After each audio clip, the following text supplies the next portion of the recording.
is in your brain. Yeah. And I've heard you describe, and I found this actually very useful, that the universal working of human experience are not emotions, but changes of, it's like a continuum of arousal on one hand and pleasantness and unpleasantness on the other hand. So, for instance, if you were confused, you may say, I'm experiencing high arousal from uncertainty, rather than say, I'm anxious or angry. And I found that description very practical for actually getting a line of sight on emotions and trying to find the language to describe them in a different way. Absolutely. So why is your brain making sense of sense data? Because it has to plan your actions. If your brain makes sense of arousal as high arousal that's unpleasant as anxiety, what do?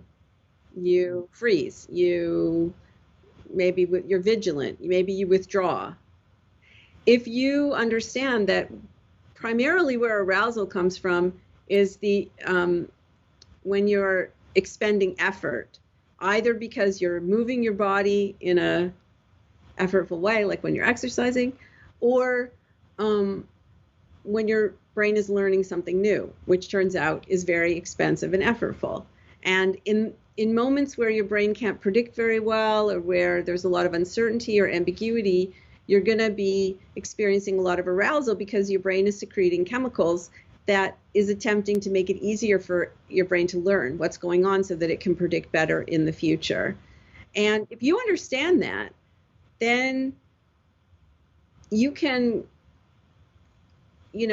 search for information and be curious instead of withdrawing. And that is a big difference, in how you approach the world. So in the end, constructing emotions flexibly it's not